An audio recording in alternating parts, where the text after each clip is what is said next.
Barangay Love Stories. Love Stories. Ikaw kapuso, nasubukan mo na bang magbayad ng utang na loob? Dear Papa Dudut, itago nyo na lamang po ako sa pangalang RB o Renny Boy. 25 years old ako noong naganap ang ibabahagi ko sa inyong kwento. Nagkaroon ako ng karelasyon sa trabaho at itago na lang natin siya sa pangalang Gemma. Mas matanda siya ng 5 taon sa akin at yon ang isa sa mga nagustuhan ko sa kanya. Hindi ko alam pero mas gusto ko kasing mas may edad noon ang magiging GF ko dahil pakiramdam ko ay mature nang mag-isip. Naging masaya naman ang relasyon namin pero wala pa ring seryosong plano sa buhay. Dahil nakatuto kaming pareho sa mga trabaho namin. Yun nga lang, noong 3 buwan ng relasyon namin ay nabuntis ko na siya, Papa Dudut. Hindi naman yon planado dahil pareho kaming hindi ready. Pinag-usapan namin ang dapat gawin at sinabi niya na habang maaga pa ay pwede naman naming ipalaglag na lamang ang bata. Natakot ako sa plano ni Gemma dahil malaki ang takot ko sa Diyos. Sinabi ko sa kanya na hindi kasalanan ng bata kung nabuo namin siya. Pinaglaban kong ituloy namin ang pagbubuntis niya, Papa Dudut. Sinubukan pa niyang makipagtalo sa akin pero buo na ang desisyon ko. Alam kong natakot lamang siya kaya niya naisipang ipalaglag ang anak namin. Nang medyo kumalma na siya, saka namin pinag-usapan ang dapat na gawin. Umuwi ako noon para ipaalam na sa mga magulang ko ang nangyari.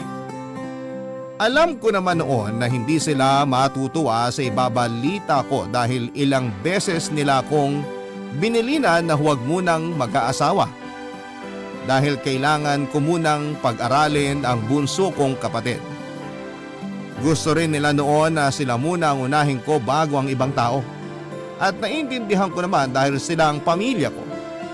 Pero lahat ng yon ay nagbago mula nang nalaman kong nakabuo na nga kami ng GF ko.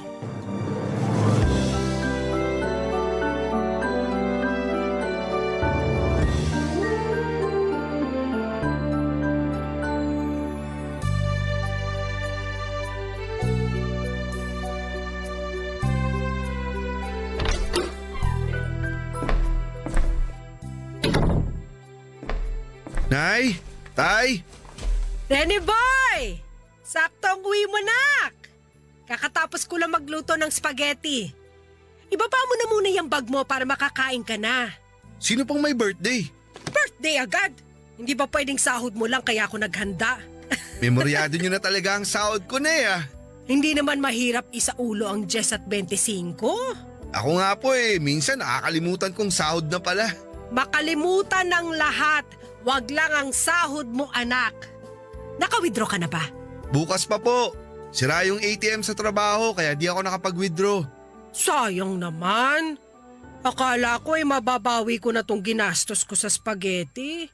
Galing kasi to sa ipon ko Nabawasan tuloy. Hayaan nyo, bukas meron na. Gusto mo, ipagkatiwala mo na lang sa akin ang ATM card mo para ako na lang ang mag-withdraw. Maraming ATM dito sa atin. Ako na lang ang mag-aasikaso para hindi ka na mahirapan. Ang nanay talaga. Ibibigay ko naman po yung sahod ko bukas. Huwag kayong mag-alala. Sabi mo yan, ha? Naniniguro lang naman ako. Ang dami pa nating bayarin dito sa bahay. Tapos may utang pa ang tatay mo ron sa kumpare niya. Kailangan mo na rin bayaran yon. Ako na pong bahala. Mabuti naman. Salamat talaga sa Diyos at hindi ka lumaking madamot. Nay, asan nga po pala si tatay? Andun na naman sa kumpare niya. May kinakalikot na naman sa bagong sasakyan ng kumpare niya. Bakit mo natanong? May gusto po sana akong sabihin sa inyong dalawa Sa akin mo na lang sabihin at ako na lang ang magsasabi sa tatay mo pag uwi niya. Maupo muna tayo, Nay. Teka, parang seryosong sasabihin mo Nay, naaalala niyo po ba si Gemma? Yung katrabaho mo? Yung dinala mo rito ng birthday ni Bunso. Opo, siya nga po. O, anong meron sa kanya? Nabuntis ko po siya. Ha? Bakit ka naman mangbubuntis ng katrabaho? Hindi ba masama yun? Di ko po siya basta lang katrabaho. Girlfriend ko na po siya. Ay, bakit ngayon ko lang to nalaman? Umanap lang po ako ng tiyempo. Kung kailan nabuntis, tsaka mo sasabihin sa akin na girlfriend mo na siya? Yan ba ang tamang tiyempo para sa'yo? Wala naman po akong balak itago sa inyo yung relasyon namin ni Gemma. 3 buwan pa lang naman po kami, kaya 3 buwan pa lang kayo pero binuntis mo na? di naman po sinasadya. Ganyan din ang sinabi ng tatay mo nung nabuo ka namin eh. Pasensya na po kung biglaan to, Nay. Ano pa bang magagawa ko nandyan na yan? Salamat po sa pag-intindi, Nay. May kakilala akong aborsyonista. Sabihan niyo ako kung kailan ang day off niyo para masamahan ko kayo. Nay, wala po kaming balak ipalaglag ang anak namin. Biglaan ang pagkakabuntis niya, di ba? Hindi sinasadya. Ano pang dapat gawin sa ganyang sitwasyon? Di ipalaglag. Pero Nay, Makinig ka sa akin. Hindi pa ito ang tamang panahon para maging tatay ka. Kakapromote mo pa lang sa trabaho at kakapasok pa lang ng kapatid mo sa kolehiyo. kaya ko naman pong pag-aralin si Bunso, Nay. Kahit na Alam ko naman yon, anak, pero mas malaki rin ang maibibigay mo rito sa bahay pag kaming pamilya mo lang ang makikinabang. Nay, kung ang inaalala nyo baka di na ako makapag-abot sa inyo, di po yun mangyayari. Kahit makailang anak pa ako, magbibigay pa rin ako sa inyo. Hindi ako naniniwala. Yung mga kaibigan ko, matapos magkaroon ng pamilya yung mga anak nila, napabayaan na sila. Ganon din ang gagawin mo sa amin ng tatay mo balang araw. Nay, wala pong ganyang mangyayari. Magtiwala kayo. Ganyan din ang sinabi nila pero asan sila ngayon? Pinabayaan na ang mga magulang nila. Magagaya ka rin sa kanila, sigurado ako. Nay, hindi po Ginapang ka namin ng tatay mo para makapagtapos ka ng pag-aaral. Para matulungan mo kami. Pero ano mangyayari? Ibang tao pa palang makikinabang sa'yo? Imbis na kaming pamilya mo?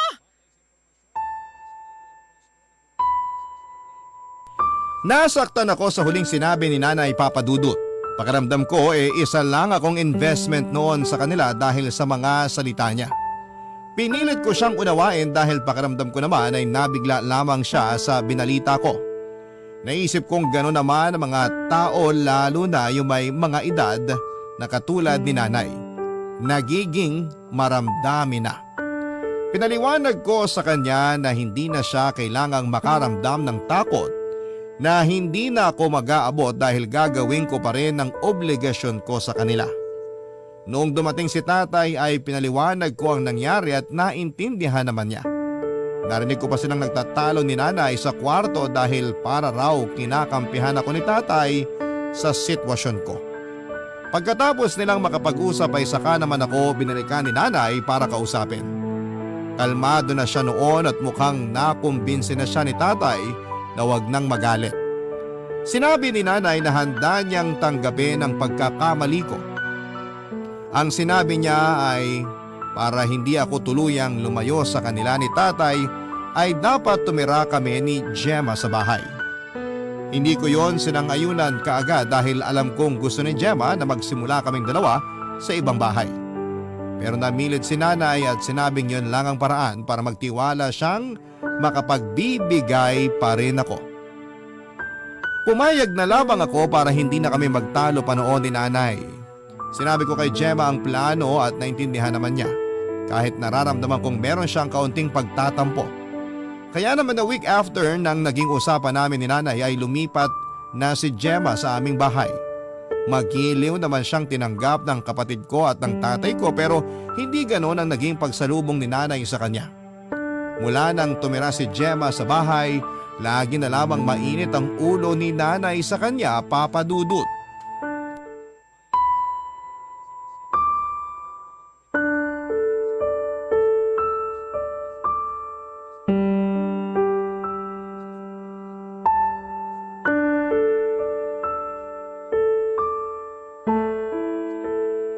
Pagod na nga ako galing sa labas. Mapapagod pa ako rito sa bahay.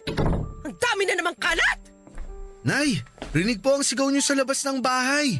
Pakihinaan niyo naman po. Napapansin ng mga kapitbahay eh. Nakakaistorbo po. Nakakahiya. Hayaan mong mapansin nila! Para marinig na rin nila na puro na lang problema ang inaabot ko rito sa pamamahay na to! Pwede naman natin pag-usapan ng maayos to, Nay. Di na kailangan magbunga nga. Nakakahiya talaga sa kapitbahay. Kanina pa sila padaan-daan sa tapat ng bahay natin eh. Mukhang kailangan ko idaan sa pagbubunga nga ang lahat eh! Aalis ako malinis ang bahay tapos uuwi akong ganito kagulo? Hindi na punasan ng mesa! Lalanggamin na naman yan! Yung lababo, puro hugasin! May mga baso pa sa sala! Ano ba naman klaseng bahay to? Pagsasabihan ko po si Bunso. At pagbibintangan mo pa ang kapatid mo sa dumi ng bahay na to? Siya lang naman po yung maghapong nandito sa bahay. At anong tawag mo kay Gemma? Parehas lang sila ng kapatid mo maghapon dito sa bahay! Kakausapin ko rin po si Gemma. Mabuti pa nga! Mula nung dumating ang Gemma na yan dito sa bahay, puro na lang kalat ang nakikita ko! Masinop naman po si Gemma. Kapag may ginamit siya, nililinis o itinatabi rin niya pagkatapos.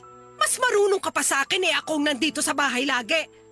Tsaka yan si Gemma, may balak pa ba magtrabaho yan? Sa ngayon po, dahil masela ng pagbubuntis niya, di muna siya magtatrabaho. Pero nag-online selling din naman po siya kapag maayos ang pakiramdam niya.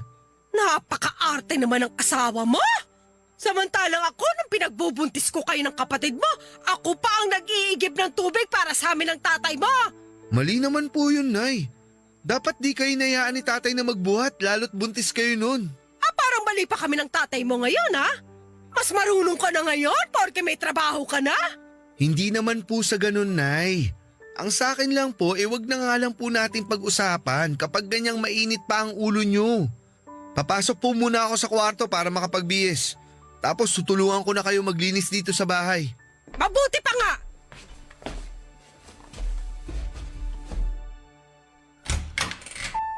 Gemma?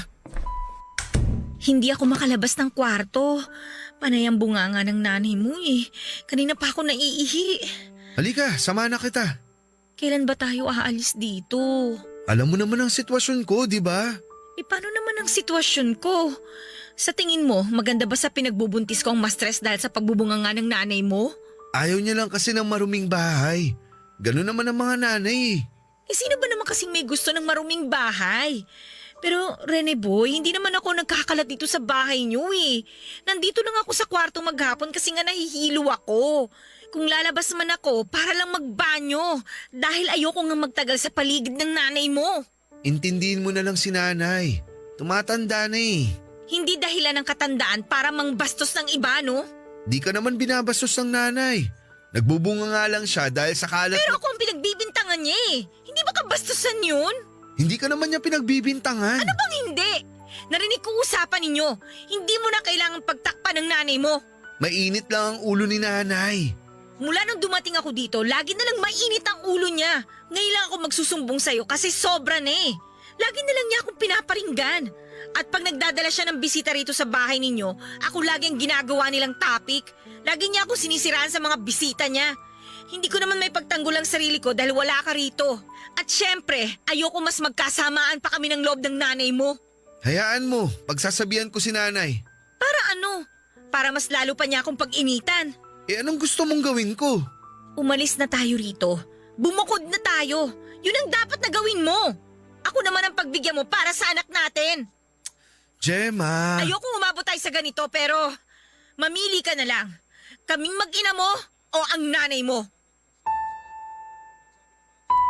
Hindi ako natuwa na pinapili ako ni Gemma sa pagitan nila ni nanay. Nagtampo ako sa kanya at napansin naman niya yon. Nagsorry siya kaagad sa akin at sinabing nadala lamang siya ng emosyon. Umiyak na rin siya dala ng sobrang stress na nararamdaman kay nanay. Doon ako naawa kay Gemma kaya naman kinausap ko si nanay. Nagalit si nanay noong nalaman niyang gusto ni Gemma na bumukod na kami. Muntika pa niyang suguri noon si Gemma kung hindi lang siya napigilan ni tatay. Kinausap ko si Gemma at humingi pa ako ng kaunting panahon sa kanya para makasundo niya si nanay. Gumawa ako ng paraan para makapag-usap si nanay at Gemma pero talagang hindi naging maganda ang resulta. Nung una nakikipag-cooperate pa si nanay at pinakikisamahan si Gemma. Pero nang tumagal ay bumalik pa rin sa dati si nanay. Nagtiis pang muli si Gemma dahil wala rin naman siyang ibang mapupuntahan. Gusto pa rin niyang makasama ako kaya pinili niyang makisama kay nanay. Napansin ko noong tumagal na parang nawala ng gana si Gemma na kumain o lumabas man lamang ng kwarto. Nakabili na siya ng sariling arenola niya at kapag napupuno yun ay pinipigil na lamang niyang wag maihi o uminom ng maraming tubig. Dahil doon ay nagkaroon siya ng severe UTI, Papa Dudut. Inamin niya lahat sa akin noong naospital na siya. Doon ako naawa sa kanya lalo't sobrang stress na ang inaabot niya kay nanay. Malaki ang ipinayat ni Gemma dahil sa lungkot, kaya naman bago pa umabot sa punto na pati ang baby namin ay madamay, minabuti kong magpaalam na kina nanay para bumukod na. Binigay naman ni tatay ang blessings niya sa pag-alis namin pero hindi ganon ang nangyari kay nanay. Kinonsensya niya ako at pinaramdam na hindi ako naging mabuting anak sa kanya. Nasaktan ako sa mga sinabi ni nanay pero mas pinili kong wag na lamang magpadala sa masasakit niyang salita. Barangay Love Stories. Barangay Love Stories. Makalipas lamang ang 1 linggo mula noong naospital si Gemma ay umalis na kami sa bahay. Tinaon naming wala si nanay dahil pakiramdam namin noon ay mag-uumpisa siya ng gulo. Before kasi kami umalis noon ni Gemma ay nagbanta na si nanay, naguguluhin niya kami hanggang makalabas kami ng bahay. Para raw makita noon ng mga kapitbahay na pabaya akong anak at walang kwentang manugang si Gemma. Ayaw namin syempre ni Gemma ng gulo kaya nakiusap ako kay tatay na ipasyal muna si nanay para hindi niya maabutang paalis kami noon ng bahay. Nakikonsyaba na rin ang bunso kong kapatid dahil alam niya ang ugali ng nanay namin. Nagmadali kaming umalis noon at binilinan ko na lamang sina tatay kung sakali mang may maiwan pa kami ay ipa-deliver na lamang. Wala pang 4 na oras ay nakalipat na kami sa bago naming inuupahan. Hindi yon kalakihan pero sapat na yon sa amin noon dahil yon ang patunay na kaya na naming magsolo. Naging masaya si Gemma pag-alis namin sa bahay ni nanay. Napansin kong bumalik na muli ang sigla niya at nawala na ang pagiging maputla niya. Mas naging inspirado pa siyang magbenta online dahil nakagagalaw na siya sa wakas. Nagbukas na rin kami ng isang bank account para sa magiging anak namin. Nagsipag kaming pareho para makabili na rin ng ibang mga kailangan namin sa bahay. Nagalaw ko ang inipon ko para lamang merong kaming mailagay na gamit sa bahay. Nagpatuloy pa rin naman ako sa pagpapadala kina nanay pero binawasan ko dahil napunta karamihan ng pera ko sa upa at ibang kailangan namin ni Gemma para sa aming pagsisimula. Inunawa naman yon ni tatay at siya na nga ang nagsabi na wala namang problema dahil meron naman daw silang naitabi ni nanay. Ganon din noon ang bunso kong kapatid. Sinabi niyang nagpa-part-time siya bilang encoder para makatulong daw sa kanyang pag-aaral. Masaya ako noon na tinutulungan ako ni tatay at ng bunso kong kapatid, maliban na lamang kay nanay na hindi pa rin naging sapat ang naiaabot ko para sa kanya.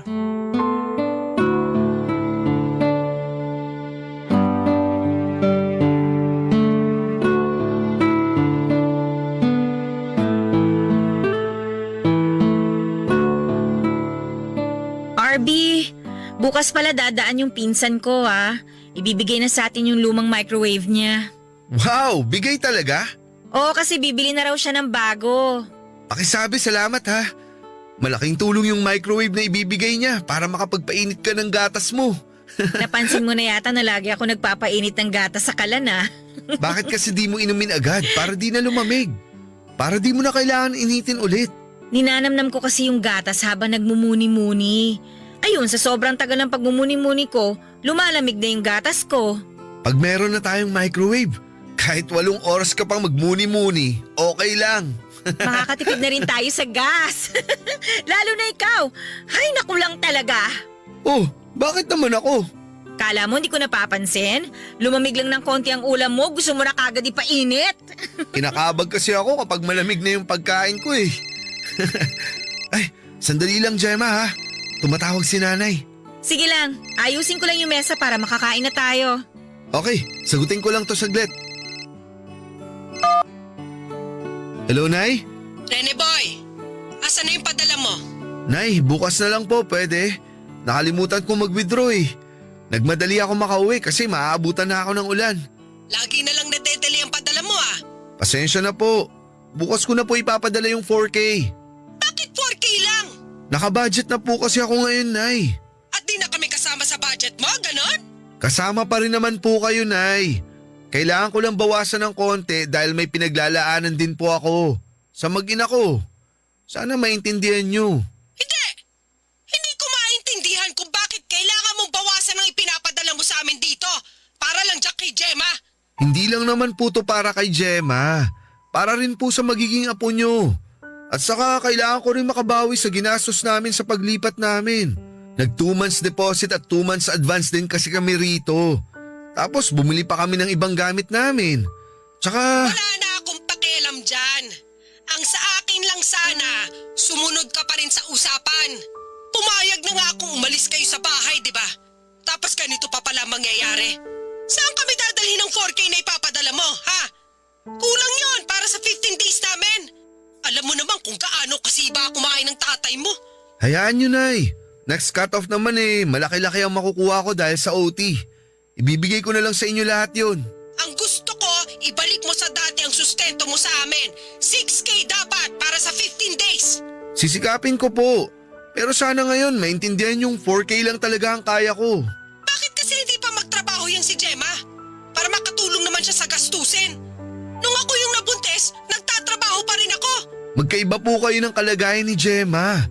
Mahina po at sakitin si Gemma. Nag-iingat lang po kami. Ang sabihin mo, masyado mong sinusunod mga kapritsyo niya sa pagbubuntis. Kaya naman niya eh. Masyado mo lang bine-baby. Nay naman. Ang laki ng pinagbago mo. Ngayon pa lang na hindi pa nanganganak ang asawa mo, pinagdadamutan mo na kami? Paano na lang kapag nanganak na siya? Di ko naman po kayo pababayaan, Nay. Bigyan nyo lang sana ako ng ilang buwan para maayos ko ulit yung budget ko. Paano naman ang bunso mong kapatid? Malapit na rin ang bayaran sa school nila. Alam nga namang pati yun ay pababayaan mo pa. Nakapag-usap na kami ni Bunso, Nay. Kaya nga po siya nagtatrabaho ngayon para makadagdag sa… Ayun nga eh. Hindi ka ba naawa sa kapatid mo na bugbog na nga sa pag-aaral pati pa sa trabaho? Paano pa siya makakapasa niya kung hindi siya makakapag-focus sa pag-aaral niya? Kaya ni Bunso yan, Nay. Siya nga rin ang may gusto magtrabaho para raw may pera rin siya. Ako pa rin naman ang magbabayad ng tuition niya at saka… Nay? Hello? Nay? Nay? Binabaan ka na naman ng nanay mo, no? Pangit lang siguro yung signal. Siguro nga. Tara na, lika na, kain na tayo.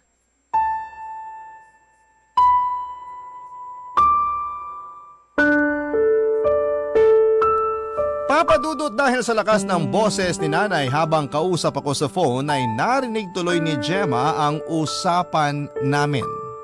Alam kong nasaktan siya noon pero hindi na lamang pinahalata sa akin. Kahit nga sa paglayo namin ni Gemma ay meron pa rin talagang masasabi noon si nanay. Hindi ko na alam kung paano pagagaanin noon ang loob ni nanay kay Gemma. Alam kong nagtitimpi na lamang din noon si Gemma dahil ayaw na lang niyang ma-stress. Pero paniguradong sasabog na rin siya sakaling magtuloy-tuloy pa si nanay sa mga masasakit niyang salita. Nawalan ako ng ganang kumain dahil iniisip ko pa kung paano ko makakakuha ng sapat na pera para makontento si nanay sa ibinibigay ko. Akala ko naman noon ay napaliwanag na ni tatay ng maayos ang kalagayan ko kay nanay. Pero mukhang kinulang pa. Na-stress ako sa kakaisip kaya hindi ko na rin naubos ang kinakain ko. Napansin yun ni Gemma at saka hinarap ako para kausapin. Pinagtimpla ko ni Gemma ng maiinom para medyo ma-relax ako. Noong naubos ko ang iniinom ko ay sa kanya ako kinausap. Sinabi niya na alam niya ang pinagdadaanan ko kay nanay. Sinabi niya rin naiintindihan niya ako, Papa Dudut. Dinadagdag pa niya na sana raw dumating na si nanay sa punto na maiintindihan niyang may sarili na akong pamilya na kailangang buhayin. Naisip kong tama si Gemma sa mga sinasabi niya tungkol kay nanay. Naisip ko nga rin na baka masyado lang nasanay si nanay na inaabutan ko siya lagi ng pera kahit kailan niya gusto. Baka nga hindi pa lubusang natatanggap ni nanay noon na yung panganay niya ay may nabuo ng pamilya. Kaya mas lalo tuloy lumawak ang pag-unawa ko kay nanay dahil baka hindi niya lamang ako ma-let go dahil anak niya ako. Kaya ako na lamang ang umisip ng paraan para mas lumaki pa ang kita ko para hindi na rin magalit noon si nanay kapag kulang ang naiaabot ko sa kanya. Nakipagkita ako sa dati kong kaklase at dati kong katrabaho sa call center na si Bogs.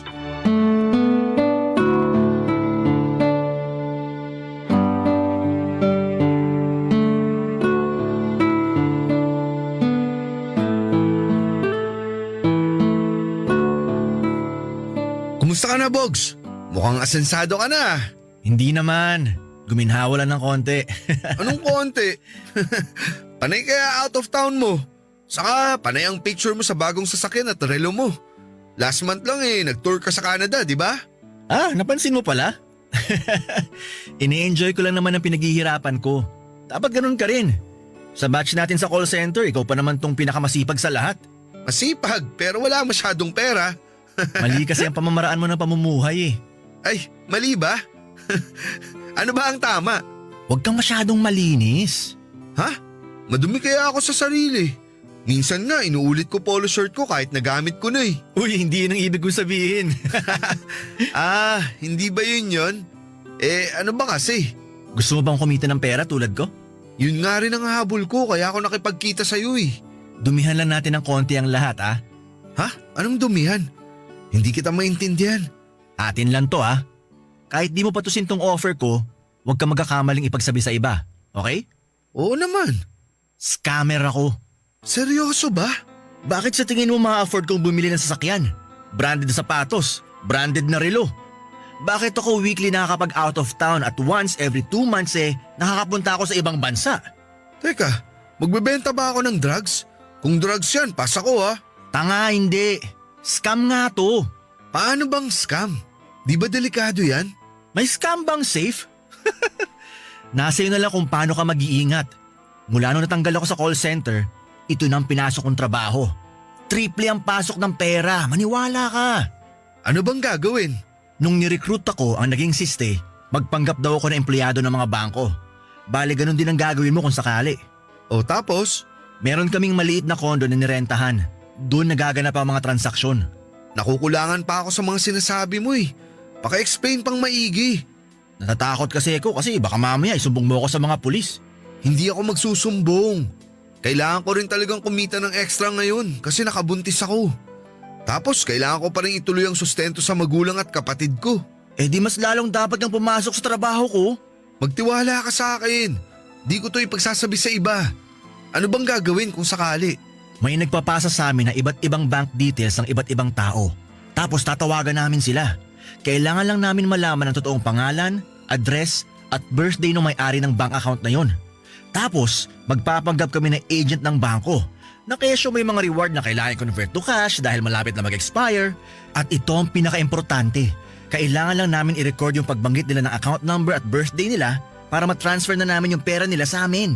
Buti naniniwala yung mga tinatawagan nyo. Laganap sa Facebook yung mga ganyan eh. Hindi pa rin ba sila natututo? Nako, wag na sana silang matuto para di mamatay ang negosyo namin. Ano pang gagawin? Paano nyo makukumbinsi yung tao na totoo ang sinasabi nyo? Magsalita ka lang na mabilis tapos banata mo ng English. Doon na sila bibigay. Tsaka alam mo naman ang mga tao.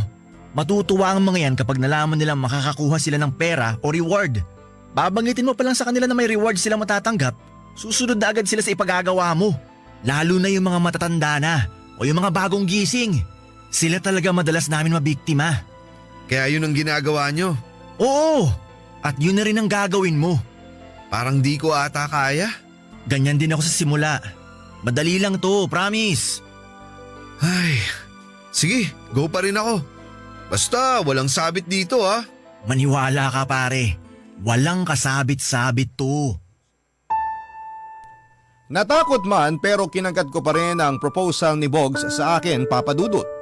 Nalaman ko na nakarami na rin pala siya ng kuha ng pera sa iba't ibang tao. Meron din naman daw noon na pumapalya siya pero hindi naman nahuhuli. Kapag alanganin na raw yung nasa kabilang linya, si Bogs na rin mismo yung magbababa ng tawag para hindi na matrace pa yung number niya. Yon ang sinabi niya sa akin. Dinagdag din niya na matututunan ko rin daw na makaramdam kapag mapapahamak na ako sa kausap ko sa kabilang linya. Parang gusto kong umatras noon, Papa Dudut, pero noong pinakita sa akin ni Bogs ang mga pumapasok na pera sa kanya ay nainganyo na ako. Nakiusap na lamang ako sa kanya na huwag niyang ipapaalam sa iba naming kakilala na kasangkot ako sa ginagawa niya. Nangako naman siya at kinabukasan ay pinakilala na niya ako sa boss niya. Agad naman akong natanggap noon dahil merong nag-resign. Kaya on the spot ay nakapagtrabaho kaagad ako. Pinakitaan nila ako ng dapat gawin at may notes din na dapat kong sundin. May templates na rin na pwede ko ring pagbasehan just in case nakabahan ako at mawala sa sarili. Nakabantay naman noon si Bog sa akin para alalayan ako. Kapag may mga alanganin akong mapapapayag ay pinapasa ko kay Bogs ang tawag para siya nang makipag-usap. Nahirapan ako sa una dahil walang kumakagat sa mga sinasabi ko at natataon na aware ang mga natatawagan ko sa scam, Papa Dudut. Doon ako madalas nakakaramdam ng kaba dahil pinagbabantaan na ako at hindi pa ako sanay doon. Mabuti na lamang at andon lagi noon si Bogs para hilahin kaagad ang telepono sa akin kapag wala na akong masabi. Gusto ko na noon na sumuko sa trabahong yon dahil parang wala naman akong kikitain. Pero isang araw nakatawag ako ng isang matandang babae. Pinagkatiwala niya ang bank account details niya at aminado kong nakaramdam ako ng konsensya. Pero mas inuna ko ang kalagayan ng mag-ina ko at ng nanay ko. Kaya pikit mata akong ng scam sa matandang yon. Barangay Love Stories. Barangay Love Stories. Nagtuloy-tuloy ang ginawa kong pang-scam mula noong natutunan ko na ang tamang teknik. Masyado ko na-inspire sa laki ng nakuha ko mula sa 4 na na-scam ko. Kaya naman tinutukan ko na yon ng husto. Nag-resign na rin ako sa trabaho dahil bala kong magtrabaho ng 12 hours doon sa pinasukan namin ni Bogs.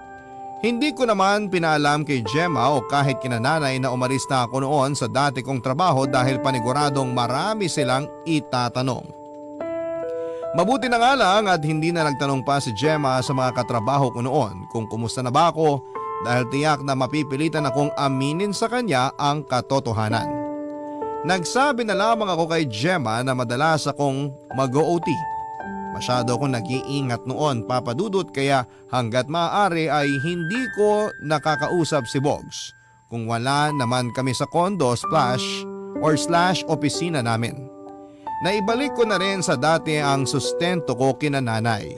Natuwa ako dahil hindi na nagbubunga nga pa si nanay. Dinagdagan ko na rin yung sustento nila para hindi na niya pag-isipan pa ng hindi maganda si Gemma. Pinahinto ko na rin sa pag-sideline yung bunso namin para hindi na siya mahirapan sa pag-aaral niya. Nasabi rin kasi ni nanay na bumababa daw ang grades ni bunso dahil nga nahahati na ang atensyon niya sa pag-aaral at sa pagtatrabaho. Pumayag naman si bunso at para may pera pa rin siya noon ay pinadadalhan ko na rin siya ng palihim. Hindi ko yon sinabi kay Gemma lalo na yung dagdag na sustento na ibinibigay ko kina nanay. Ayoko na rin kasing makarinig kay Gemma ng pangaral dahil nung mga nakaraan ay puro siya pangaral sa akin na akala mo ay bata ako na nagkakamali. Naintindihan ko naman ang gusto niyang sabihin kaso hindi ko yon kailangan dahil mas lalo lamang bumababa ang aking moral.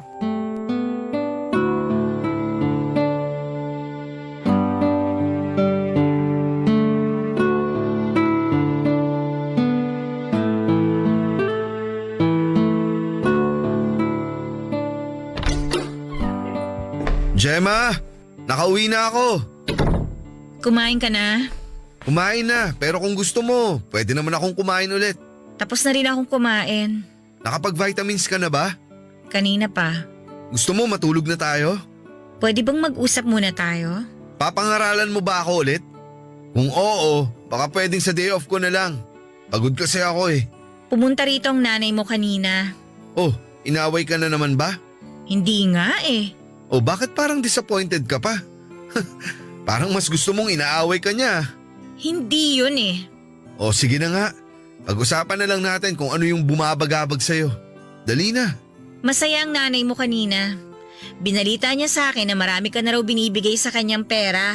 OA naman ni nanay. Di naman masyadong malaki yun. Baka good mood lang siya. Pinakita niya sa akin lahat ng pinapadala mo. RB, doble na ang binibigay mo per cut-off sa sahod mo? Oo. Eh bakit hindi mo man lang sinabi sa akin? Hindi ba yung mga ganyang bagay dapat pinag-uusapan natin yan? Eh sa tingin ko di ko na rin naman dapat sabihin sa'yo. Maliit na bagay lang naman yun. Paano bang maliit na bagay? Alam ko kung magkano ang sinasahod mo. Kung ganong kalaki ang natatanggap ng nanay mo, paano tayo? Huwag kang mag-alala. Di naman ako nagkukulang ng inaabot sa'yo eh. Kailan ba ako pumalya sa pagpapasok ng pera sa savings natin? Di naman tayo kinukulang sa pang-araw-araw natin. May extra pa nga, di ba? Doon nga ako nagtataka eh. Kasi alam ko kung magkano ang kinikita mo. Pero sobrang inaabot mo sa aming lahat. Naipon lang yun mula sa mga OT ko sa trabaho. Kahit maipunan ka pa ng OT, hindi ka aabot sa ganong kalaking pera. Magpakatotoo na tayo, ano ba? Wala ka bang tiwala sa akin, Gemma? Masyado bang mababa ang tingin mo sa akin para di ako makakuha ng malaking sahod? Hindi yan ang ibig kong sabihin. Mabuti pa si nanay. Kahit nagbubunga nga sa akin na-appreciate pa rin niya lahat ng binibigay ko. Pinamumukha mo ba sa akin na hindi ko na-appreciate ang mga ginagawa mo? Parang ganun kasi ang tono mo eh. Iba lang kasi ang kutob ko eh. Iniisip mo ba na gumagawa ako ng masama? Feeling mo nang saskam ako para kumita ng pera? Hindi naman. Parang ganun kasi ang nangyayari eh. Para sabihin ko sa'yo, malinis akong tao. Di ako papayag na galing sa marumi ang ipapakain ko sa inyo. Sorry kung nagdududa ako. Iba lang kasi yung kutob ko eh. Huwag kasi puro kutob ang pinaiiral mo. Lalo't buntis ka. Pakiramdam mo lang naman yan, dala ng hormones mo. Di ba nga nasabi na sa'yo ng doktor yan? Huwag ka na mag-alala, okay? Promise, hindi ka gumagawa ng masama para kumita ng malaking pera? Hindi nga. Ang kulit eh. Matutulog na ako. Ayoko ma-stress sa mga pagbibintang mo.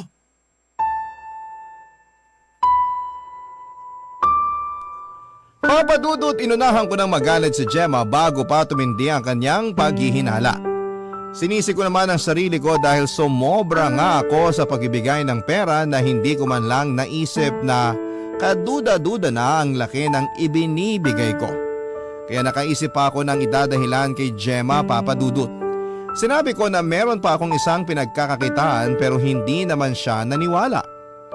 Tumango na lamang siya noon at hindi na kami nag-usap ulit tungkol doon. Dahil sa pananahimik noon ni Gemma ay mas lalo tuloy akong nakaramdam ng takot. Naisip ko na baka mas lalo siyang mag-imbestiga bilang gawain niyo ng mga babaeng naghihinala. Pinuntahan ko si nanay para sabihin sa kanya na huwag nang ipaalam kay Gemma na nag-aabot ako sa kanya ng sobra. Nagalit pa si nanay nung una dahil bakit daw nakikialam si Gemma. Pinakalma ko siya at sinabing hayaan na lamang niya dahil buntis nga si Gemma. Sinunod na lamang ni nanay ang gusto kong mangyari dahil ayaw din naman niyang bawasan ko ang pinapadala ko sa kanya. Nagtuloy-tuloy ang kalakasan ng pangi-scam ko. Naungusan ko ng araw si Bog sa dami ng na-scam ko ayon sa boss ko. Hindi ko na lamang mararamdaman ko dahil nanguna ako sa pangluloko ng tao. Minsan may tinawagan ako na nagpasalamat sa akin dahil magagamit daw niya ang rewards na mako-convert to cash para sa dialysis ng tatay niya. Naiyak pa siya habang kinikwento sa akin ang nangyari sa tatay niya. Nakonsensya ako at agad kong pinutol ang tawag. Nakita yun ng boss ko at pinagalitan ako dahil nakakonekta pala sa kanya ang tawag ko. Pinagsabihan niya ako dahil konti na lang ay makukuha na namin ang account ng taong yon. pero mas inuna ko pa raw ang makonsensya. Nagpaalam ako sa kanya at sinabing half day lamang ako dahil sumama ang pakiramdam ko. Agad akong umalis at nagpunta ng simbahan. Inihingi ko ng tawad ang mga nagawa ko at pinangakong hindi na ako babalik sa trabaho na yon. Naiyak na lamang ako dahil patong-patong na ang problema ko. Hanggang sa makatanggap ako ng tawag kay Gemma. Pinapauwi na niya ako dahil may masama raw sa pakiramdam niya. Nagmadali akong umuwi dahil sa pag-aalala pero nadatnang ko sa sala sina Nanay Gemma at ang barangay captain namin, Papa Dudut.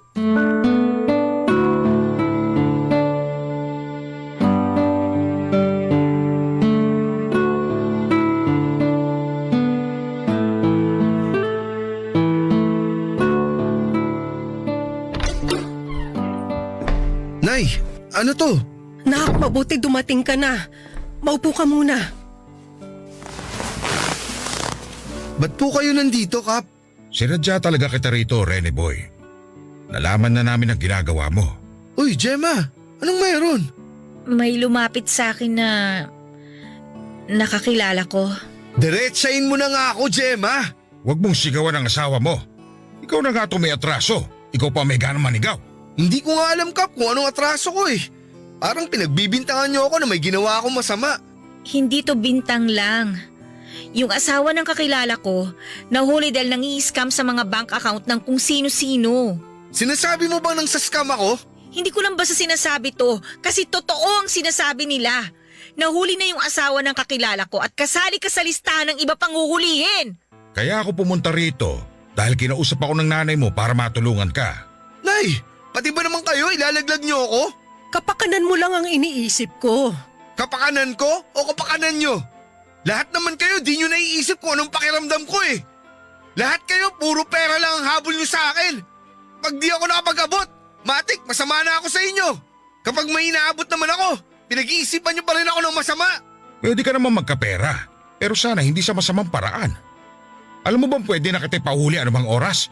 Kung hindi lang dahil sa nanay mo. Hindi dahil sa nanay ko, di ako magkaaga nito. Talagang ako pang sinisi mo? Maayos naman tayo dati kung hindi ka lang nakabuntis ng maaga. Ha? So sa akin naman po ngayon ang sisi? Meron pa bang iba na dapat sisihin dito? Dahil sa'yo, nasira ang budget ni Rene Boy. At dahil sa'yo, kaya napilitang gumawa ng masama tong anak ko. Pwede bang iisang tabi niyo muna mga personal niyong galit sa isa't isa? Huwag niyong kalimutan kung anong dahilan kung bakit tayo magkakaharap ngayon. Kailangan nating itama kung anong nagawang mali ni Rene Boy. Sobra na kasi itong nanay ni Rene Boy, Kap eh. Lagi na lang nagagalit sa akin. Lagi na lang ako yung sinisisi niya. Kasalanan ko ba kung kailangan ako yung unahin ngayon ni Rene Boy? Hindi niyo ba naiisip na apo ninyo tong ipinagbubuntis ko? Baka gusto mong itakwil ko pa magiging anak mo? Pweh! Pasalamat kayo't matanda kayo, kung hindi baka pinatulang ko na kayo eh. Pasalamat ka, buntis ka, kasi kung hindi, baka kinaladkad na kita! Tama na sabi! Hayaan niyo sila, Kap. Oh, ayos ka lang ba, Rene Boy? Ako? Ayos? Ayos na ayos, Kap. Ako pa ba? Wala naman ako ibang choice kundi maging ayos, di ba? Pasensya na kung nadamay ka pa, Kap. Maayos pa natin to. Kilala ko naman ang pamilya nyo, lalo na ikaw. Alam kong nagipit ka lang sa sitwasyon mo. Pwede kitang matulungan. Hindi na, Kap. Tumawag na lang kayo ng pulis. Ipakulong nyo na ako. Ngayon na! Ano bang sinasabi mo, anak? Napapaliw ka na ba? Nakakabaliw maging anak mo, Nay! Binigay ko na lahat sa'yo, pero kulang pa rin talaga. Ni minsan, di ko naramdaman na sinuportahan niyo ako. Ni minsan, di nyo inintindi yung kalagayan ko. Tuwing nagkakasakit ako, wala kayong ibang inisip kundi sayang naman yung sasahurin ko kung di ako papasok. Mas nag-aalala ka pa sa sahod ko kaysa sa akin, anak nyo. Hindi totoo yan! Hindi ko na alam ang totoo, Nay. Sa pinapakita nyo sa akin, pakiramdam ko ginagawa nyo lang akong investment. Hindi ko lang matanggap na nakapag-asawa ka agad. Eh ano kung nag-asawa ako agad? Pinabayaan ko ba kayo? Hindi naman, di ba? Nag-aabot pa rin ako sa inyo pero gusto nyo pa rin makipagkompetensya kay Gemma sa binibigay ko. Gusto nyo, Di kayo malalamangan! Eh dapat lang naman dahil nanay mo ko. Opo, nanay ko kayo. Di ko na yun matatanggal pa sa pagkatao ko. Pero sana, maisip niyong tao lang din ako. Napapagod din ako, Nay. Kung bumuman ako ng pamilya ngayon, hayaan niyo ako. Kasi nasa edad naman na ako eh. At di naman ako nagkulang sa inyo. Bakit ba ang hirap para sa inyo na tanggapin yun? Saka mo ako maiintindihan ng husto kapag lumabas na ang anak mo. Ngayon pa lang naiintindihan na kita, Nay. At salamat dahil sa inyo, natuto ako. Natuto ako na balang araw, kapag lumaki na ang anak namin ni Gemma, hindi ako gagaya sa inyo.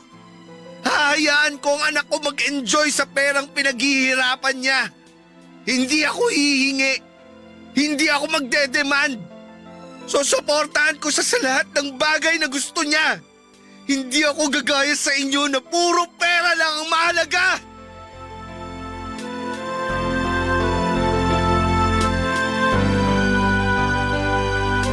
Papa Dudut, hindi nakaimik si nanay at ganoon din si Gemma. Kahit sikap noon ay natulala na lamang sa mga sinabi ko. Naiyak ako habang hawak ang ulo dala ng sobrang stress sa kalagayan ko at sa mga inaabot ko kina nanay. Maya-maya pa ay naramdaman kong lumapit si nanay para yakapin ako. Umiyak siya at inihingi ng tawa ng mga nagawa niyang kasakiman sa akin. Sinabi niyang nadala lamang at nasilaw siya ng pera dahil masyado ako maluwag sa kanya. Sumunod na yumakap sa akin si Gemma para ihingi ng tawad ang maiksi niyang pasensya sa akin. Sinabi niya na dala lamang yun ng stress dahil hindi na niya alam kung saan kami pupulutin. Lumapit si nanay kay Gemma para humingi ng tawad at ganoon din naman si Gemma kay nanay. Noong kumalma na ang sitwasyon ay hinarap na kaming lahat ni Kapitan para ipaliwanag ang mga mangyayari. Tumawag siya ng pulis para ipalamang nangyari at doon ay inexplain ko ang lahat. Nakipagtulungan na rin ako kapalit ng paglaya ko, Papa Dudut. Pansamantala ay lumipat muna kaming pamilya sa ibang lugar para sa ikakatahimik naming lahat. Nahuli na ang mga dapat mahuli pero hindi pa rin ako kampanteng manatili noon sa aming lugar dahil sa takot. Mabuti na lamang at pumayag ang pamilya ko ang ma-relocate kami. Sa ngayon ay nagsisimula kaming muli sa mga buhay namin. May napasukan naman akong trabaho kaya lang maliit ang sahod. Magkakasama kami sa isang bahay ni na Gemma, ang kapatid ko at ang mga magulang ko. Nagkasundo na rin sa wakas sina nanay at Gemma, may maliit na negosyo na rin silang dalawa, Papa Dudut, at yon ang pinagkakaabalahan nila. Si tatay naman ay namamasada ng tricycle habang ang bunso namin ay pumasok bilang assistant sa isang printing press. Hindi man kalakihan ang mga kinikita namin pero masaya ako dahil tulong-tulong kami sa pag-asenso. Papa Dudut, mas pipiliin ko pa ng ilang ulit ang ganitong klaseng buhay kesa yung marangyanga pero galing naman sa nakaw. Maraming salamat ang inyong kapuso at kabarangay, Renny Boy. Barangay Love Stories. Love Stories.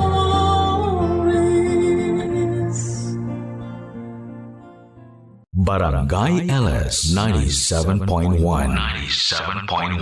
Number 1. Forever. Kabarangay, i-share mo ang iyong barangay love stories. Sabay-sabay nating pakinggan ang iyong kwento ng pag-ibig, buhay at pag-asa. Ipadala lang sa barangaylovestories@yahoo.com. Barangay Love Stories. Love Stories.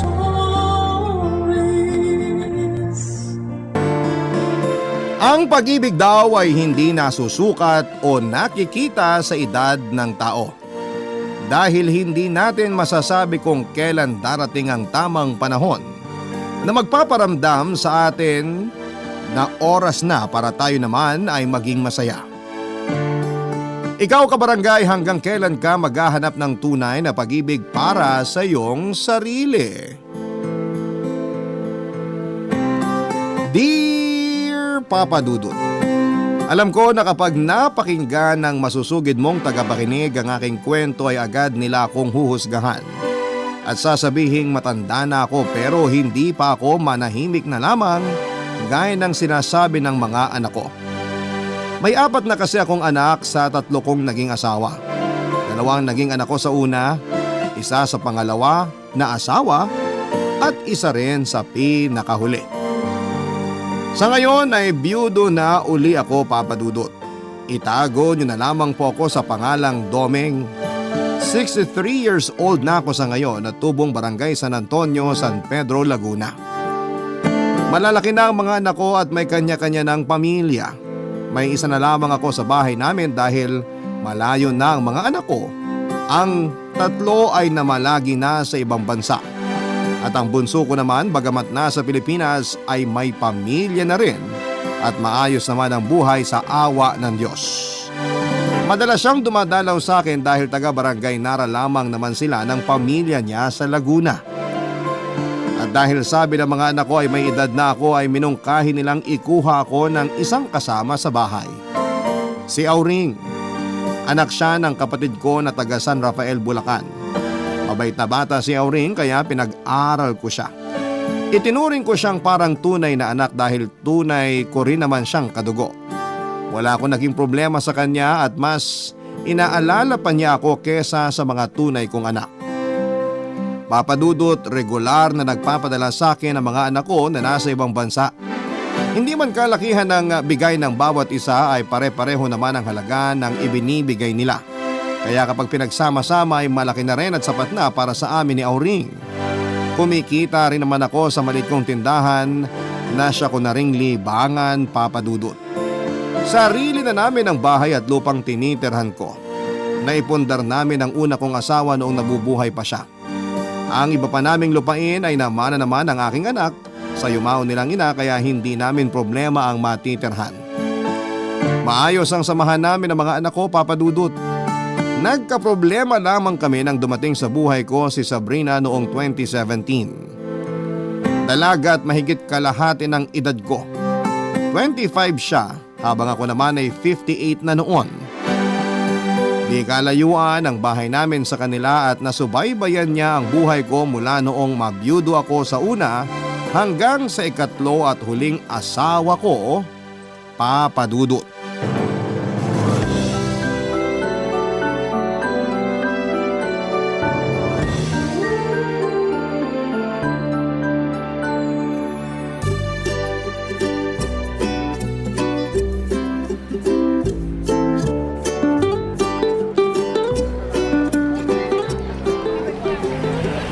Isang kahang sigarilyo nga, Mang Domeng. Sandali lang. Mang Domeng, kumusta naman ang araw nyo? Okay naman. Ikaw, kumusta naman ang araw mo? Saan ka ba nagtatrabaho ngayon at parang bihira na kitang makita? Napalipat kami sa Alabang. Tapos na kasi yung project namin sa mall dito sa bayan. Sinong kasama ng lola mo dyan kapag umaalis kayo? Si Eloisa. Malaki naman na yung kapatid ko tsaka kaya na niya magbantay. Kung hindi kasi ako magtatrabaho, walang maibibili ng gamot ni Lola. Hindi ko naman siya pwedeng pabayaan kasi si Lola na ang itinuring kong nanay. Simula nung iwan kami ni Mama. Pasalamat na nga lang ako at hindi kami umuupa ng bahay. Kahit maliit ang bahay namin, ang mahalaga ay pag-aari namin. Yung sakaling ibabayad sa upa ay pambili na lang ng gamot ni Lola at pangkain naming magkapatid. Ang bait mong bata. Kung sa iba yan, nako sigurado. Iniwan na ang lola nila. Mahal ko si Lola. Kahit alam kong mahirap, kailangan ko siyang tulungan. Malaki ang utang na loob ko kay Lola. Kung hindi dahil sa kanya, malamang sa kangkungan na kami pulutin ni Eloisa. Kami na lang ang itinuring na pamilya ni Lola eh. Si Mama lang naman ang anak niya. Naglaho pa na parang bula. Hindi ko malaman kung buhay pa ba o patay na. Matapos kaming iwan na parang aso, wala na rin kaming balita sa kanya. Ay nako, hayaan mo na lang yung mama mo. Kung buhay pa yon, maiisip din nun na dalawin kayo.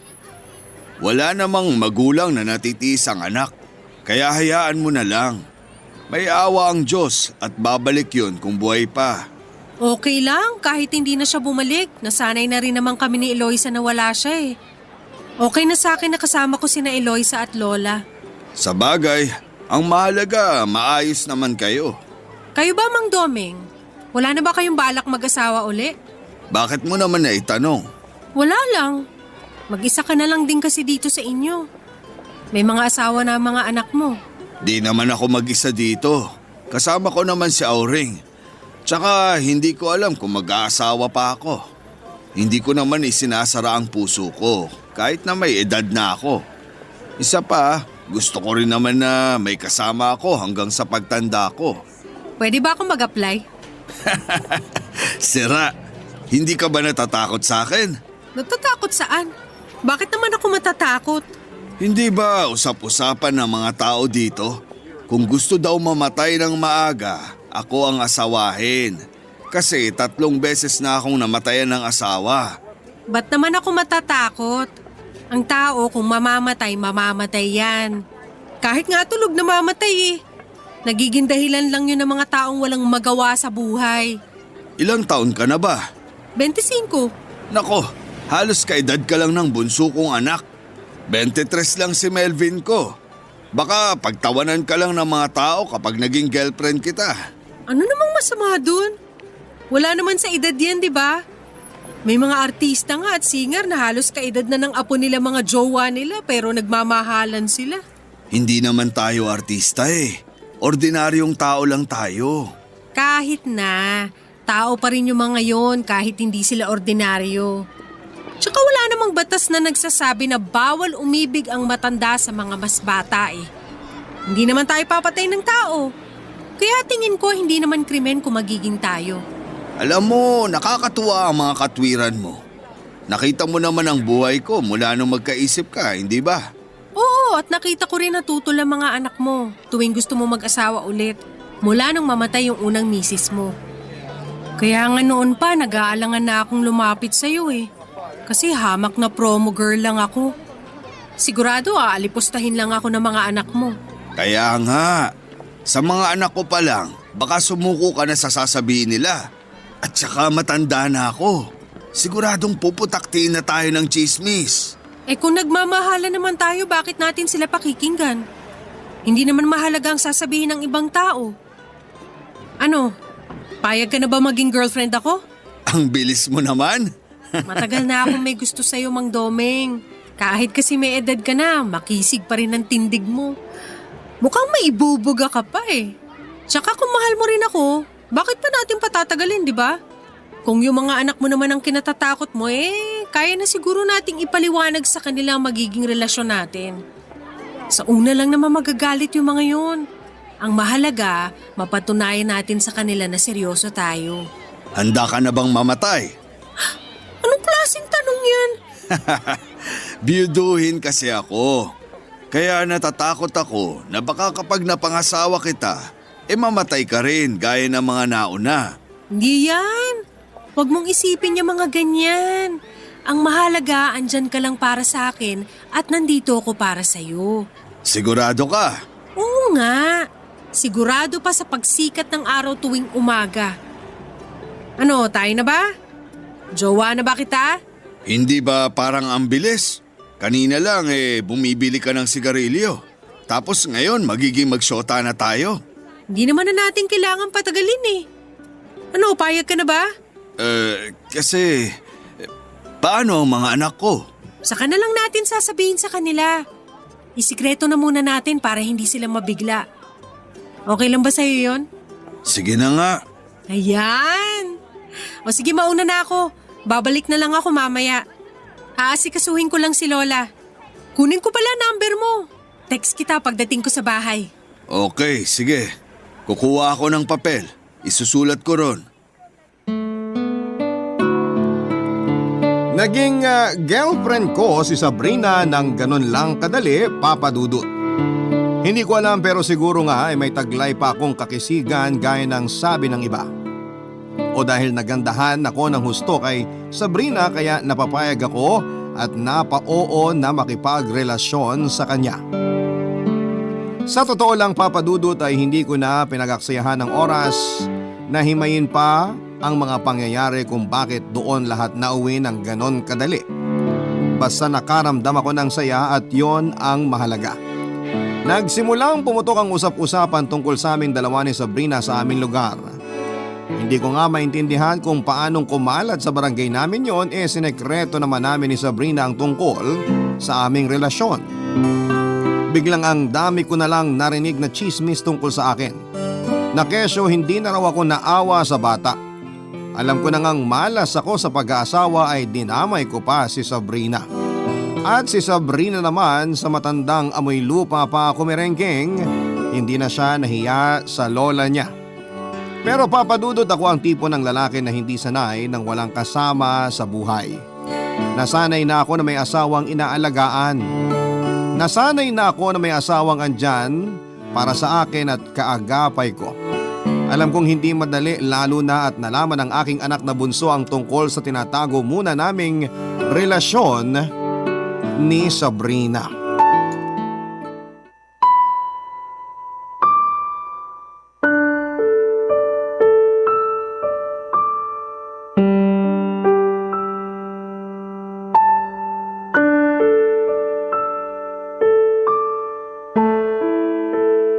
Pa! Papa! Pa, nandiyan ka ba sa loob? Sandali! Oh, Melvin, ikaw pala anak.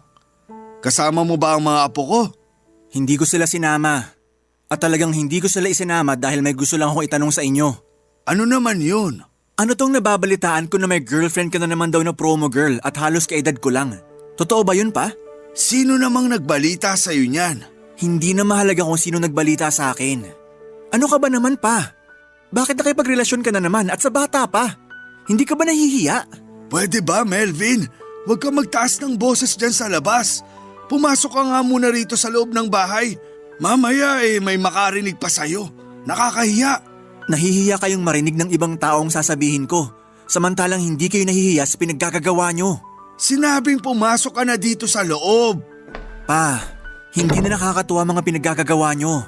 Nakipagrelasyon na naman kayo at sa mas bata. Hindi nyo na inisip ang sasabihin ng ibang tao? Pa, nakakatatlong asawa na kayo at lahat namatay. Tapos magdadalawang taon palang patay si mama, mag-aasawa ka na naman? Hindi pa ako mag-aasawa. Girlfriend ko pa lang si Sabrina. Girlfriend ngayon, sa sunod aasawahin nyo na. Paano kung lokohin ka lang ng babaeng yon? Paano kung perahan ka lang? Pa, bata pa yon. Paano kung makakilala yun na mas bata sa'yo at iwan ka? May magagawa ka ba?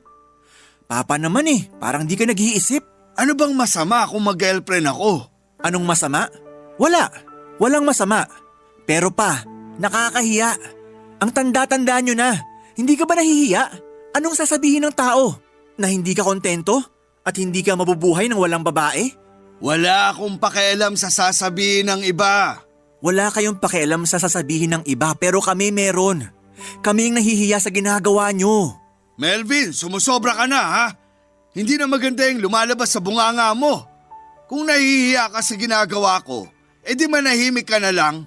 Tatay mo pa rin ako at wala kang karapatang magsalita sa akin ng ganyan. Wala akong magagawa kung ikinahihiya mo ko na tatay mo. Basta, mahal ko si Sabrina. Tapos. Napakatigas ng ulo mo pa. Alam kong tatay kita at hindi tamang mga sinasabi ko. Pero mag-isip naman kayo. Hindi nyo ba kayang tumanda ng walang babae? Matanda na ako at may mga pangangailangan ako na hindi nyo kayang ibigay. Mahal namin kayo pa at kaya naming ibigay ang gusto mo. Kaya nga nagtulong-tulong kami ng mga kapatid ko na alagaan kayo, di ba? Hindi ka namin pinababayaan. Oo nga, binibigay nyo ang pangangailangan ko sa material na bagay. Pero kaya nyo bang manatili sa tabi ko? Kaya nyo bang mahalin ako ng ako lang? Sasamahan nyo ba ako rito sa bahay araw-araw? Isasama nyo ba ako kung saan-saan para mamasyal? Palagay ko, hindi. Kayo lang naman ang ayaw sumunod kina kuya sa Amerika, di ba? Matagal ka na nilang kinukuha pero ayaw nyong sumama. At least doon makakasama mo sila. May makakasama kayo sa bahay at makakasama nyo rin mga apo nyo. Ayoko doon. Hindi ako sanay sa buhay doon. Mas okay ako dito sa Pilipinas. Isa pa, walang mag-aasikaso nitong bahay. Hayaan nyo na lang ako. Hindi namin kayo pwedeng hayaan, lalo na't ganyan ang ginagawa nyo. Balitang balita na sa buong barangay ang tungkol sa inyo ng babae mo. Alam nyo ba kung anong sinasabi nila? Nagmumurang kamatis ka raw. Ang tanda-tanda mo na daw, puson mo pa inuuna mo hanggang ngayon. Hindi ka raw makontento nang wala kang babae. Pa, masakit sa akin marinig yung mga yon.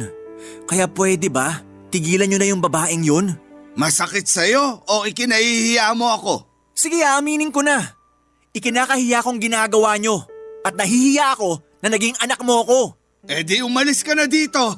Ikinahihiya mo pala ako eh. Umalis ka na. Hindi ko kailangan ng anak na walang respeto sa akin. Hindi kita kailangan kung sa simpleng bagay lang, kinahihiya mo na ako. Makakaalis ka na. Oo pa, aalis ako. Pero babalik ako. Babalik ako para ipaalala sa inyo na mali ang ginagawa nyo. Kailan pa naging mali ang magmahal ng tao? Dalaga si Sabrina. Byudo ako. Pareho kaming walang inaapakang tao. Paano naging mali yun? Dahil ba matanda na ako at mas bata siya sa akin? Bakit? May tamang edad ba dapat ang tao para magmahal? Pa, mahal ko kayo. Kaya ayoko na masaktan ka ng babaeng yun. Hindi porket mas bata siya sa akin ng gusto, sasaktan niya na ako. Pa naman eh. Kung wala kang magandang sasabihin, umuwi ka na. Baka hinahanap ka na ng mga apo ko. Ewan ko sa'yo pa. Basta sinisigurado ko sa'yo na makakarating kina kuya at ate to. Ikaw ang bahala. Tutal, hindi na rin naman kita mapipigilan. Gawin mo ang gusto mo at gagawin ko ang gusto ko. Umuwi ka na sa inyo. Nakarating na sa mga anak ko ang tungkol kay Sabrina Papadudut. At gaya ng inaasahan ay kapareho ni Melvin ay nagalit din sila sa akin. Peperahan lang daw ako ni Sabrina. Hindi daw siya seryoso sa akin. Bukod doon ay kung ano-ano pang masakit na salitang binitawan nila Papadudut. Pero mahal ko si Sabrina at nakikita ko naman na kahit bata pa siya, sa akin ay maayos naman siyang karelasyon. Mabait naman siya at hindi niya ako pineperahan. Mapagmahal siya sa pamilya. Siya nag-aalaga sa kanyang kapatid at sa lola niya na matanda na. Sa maiksing panahon ay nakilala ko ang ugali ni Sabrina. Hindi po siya mahirap mahalin, Papadudut. Hindi siya kagandahan na kagaya ng mga napangasawa ko pero masasabi ko naman na maayos siyang tao. At hindi importante sa akin ang itsura para sa lalaking katulad ko na naghahanap ng pagmamahal, Papadudut. Barangay Love Stories. Barangay Love Stories. Papadudut, pinutol ng mga anak ko ang suporta nila sa akin. Padadalhan daw nila ako ulit kapag iniwan ko na ang babae ko. Masaya ako kay Sabrina kaya hindi nangyari ang gusto nila. Pakiramdam ko ay bumata rin ako sa piling niya. Natuto akong uminom kasi sinasabayan ko si Sabrina. Madalas siya sa bahay kasama ang mga kabarkada niya. Mababait na mga kabarkada ni Sabrina at masaya ako kapag kasama ko sila. Pakiramdam ko ay parang kaedad ko rin sila. Mula nung araw na pumunta sa bahay si Melvin ay hindi na muli itong bumalik pa, Papadudut. At naaminin kong nami-miss ko na ang mga anak ko at ang mga apo ko pero pasasaan ba at mapapatawa din nila ako. At hindi magtatagal ay maintindihan nila na para sa ikabubuti ko ang pinapasok ko sa buhay ko itong si Sabrina. Kahit na hindi ako pinapadalhan ng mga anak ko ay may naipon naman akong pera galing sa mga natanggap ko sa kanila. Isa pa, may natatanggap akong pensyon galing sa namayapa kong asawa. May tindahan din ako kaya mabubuhay naman ako kahit na hindi sila magpadala. Papadudut, madalas akong pagtawanan ng mga tao dahil kung kailan daw ako tumanda ay saka naman ako nagbuhay na parang binata na bagong tinutubuan ng buhok sa kilikili. Usap-usapan nga sa barangay na nagmumurang kamatis daw ako. Pero wala akong pakialam sa mga sasabihin ng ibang tao. Mahal ko si Sabrina at hindi ko kayang mawala siya sa buhay ko. Halos gabi-gabi kaming tumatagay, Papadudut. Natutuwa ako dahil noong ko lang naranasan ang ganon. Masaya pala kapag mahal mo ang kasama mo habang nagiinuman at nag-happy-happy kayong lahat, Papa Dudut.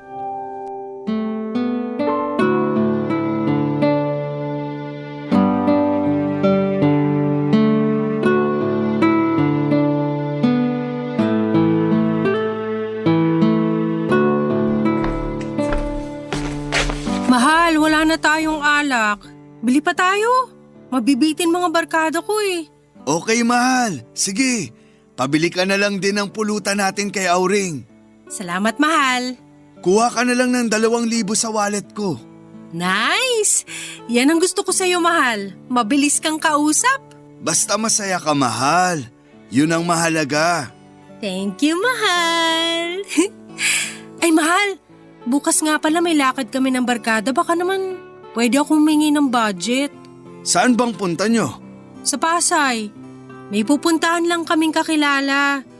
Matagal ko na kasing hindi nakikita yun eh. Dadalawin lang namin. Wala na kasi akong budget eh, kaya hihingi sana ako sa'yo. Pwede ba akong sumama? Wag na, mahal. Sa susunod na lang kita isasama. Hayaan mo, isasama ko siya minsan dito sa bahay para magkakilala kayo. Promise yan, mahal, ha? Oo, mahal, promise. Magkano ba ang kailangan mo para sa lakad nyo? Ikaw na bahala, mahal. Kung magkano lang ang ibibigay mo. Kasya na ba ang 3,000, mahal? Baka pwedeng isara mo na lang sa 5,000, mahal. May bibilin pa kasi akong gamot para kay Lola eh. Nagkataon naman na hindi pa ako sumasahod. Hayaan mo, babawi ako sa'yo kapag nakasweldo ako. Sige na nga, mahal. Basta promise mo sa akin na ipapakilala mo sa akin yung kaibigan mo na pupuntahan nyo, ha? Oo naman, mahal ko. Siya, sige na. Hetong 5,000. Yay! Thank you, mahal. Painumin mo na ng gamot ang lola mo. Dito ka ba matutulog ngayong gabi, mahal? Hindi, mahal eh. Sa bahay ako matutulog, maaga kasi kami nga alis bukas. Para hindi na rin kita maistorbo. Okay, pero bukas dito ka matutulog, ha? Oo, mahal, sige. Nga pala, kumusta na mga anak mo? Kinakausap ka na ba? Hindi pa, pero okay lang kung ayaw nila akong kausapin. Bahala sila. Wala naman akong kasalanan sa kanila eh. Nagmahal lang naman ako. Eh, saan ka pala kumukuha ng panggastos at ibinibigay sa akin kung hindi ka na nila pinapadalhan? May naipon naman akong konti eh. Isa pa, may natatanggap naman akong pensyon galing sa asawa ko. Sa bagay. Pero mas maganda sana kung may natatanggap ka pa rin pera galing sa kanila. Baka mamaya maubos ipon mo. Paano ka? Nandyan ka naman eh. Kung maubusan naman ako ng pera, tutulungan mo naman ako, hindi ba? Sabi mo sa akin, ikaw ang bahala sa akin. Kaya hindi ako nag-aalala. Oo naman, mahal ko. Akong bahala sa'yo. Akong bahala sa ating dalawa. Basta sabihin mo lang sa akin kapag konti na lang pera mo ha, para matulungan kita. Sa ngayon, ikaw na munang bahala sa akin. Alam mo naman na napupunta lang sa gamot ni Lola at sa kapatid ko ang buong kinikita ko, di ba? Oo, alam ko. Kaya nga tuwang-tuwa ako sa'yo. Salamat, mahal, ha? At least ngayon alam ko na kung sakaling mawalan ako ng pera, hindi mo ako iiwan. Mapapatunayan natin sa mga anak ko na hindi lang pera ang habol mo sa akin. Mahal, huwag kang mag-alala, hindi kita pababayaan. Ipagtatanggol kita sa mga anak mo. Ipapaliwanag ko sa kanila na nagmamahalan tayo para wag na sila magalit sa'yo at padalang ka uli ng pera.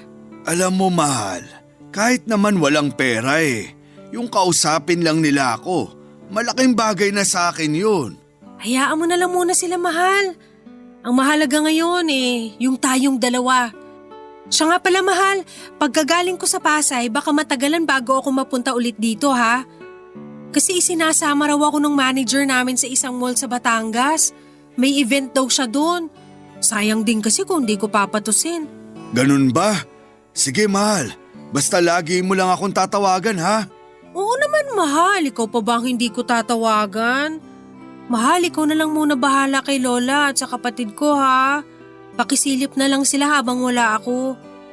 Pasensya na ha, pati yun inaatang ko pa sa'yo. Walang problema, mahal. Ako ang bahala sa kanila. Sasabihan kita lagi sa lagay nila. Ang mahalaga, maayos ang lola mo at ang kapatid mo. Salamat, mahal. Papa Dudut umalis si Sabrina kasama ang kanyang barkada papuntang Pasay kinaumagahan noon.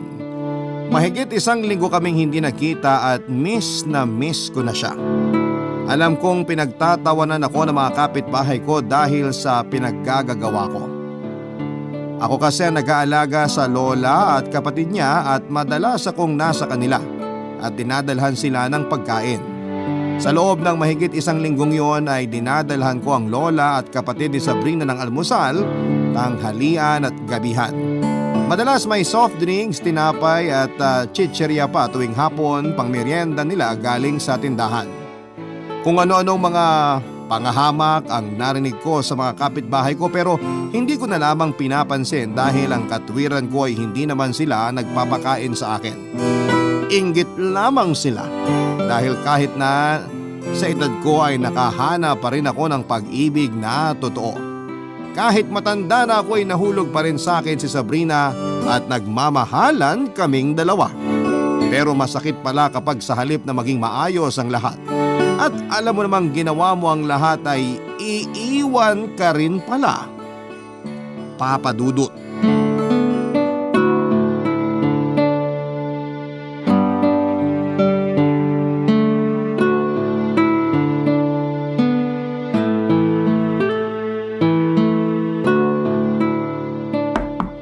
Pa!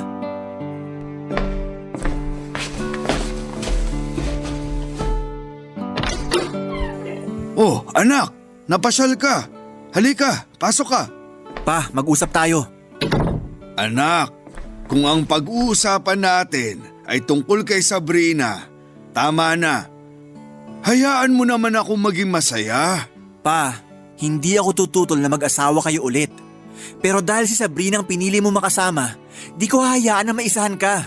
Alam mo bang nakita ko siya sa Libertad? May kasamang lalaki. Foreigner pa. May kasamang foreigner si Sabrina.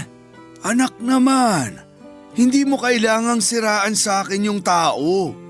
Alam ko naman na ayaw mo sa kanya.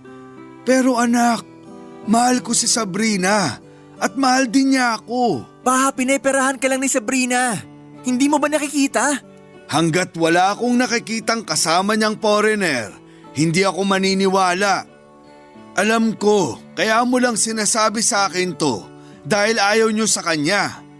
Alam ko din na kaya lalong nagagalit sa akin ang mga kapatid mo dahil kung ano-anong sinasabi mo sa kanila. Anak, ayaw mo bang makita ako na masaya? Pa, mahal ka namin. Kaya ka namin pinoprotektahan. Hindi ka mahal ni Sabrina, pineperahan ka lang niya. At kung talagang ebidensyang gusto mo, may picture ako. Hindi nila ako nakita, pero kitang-kita ko sila.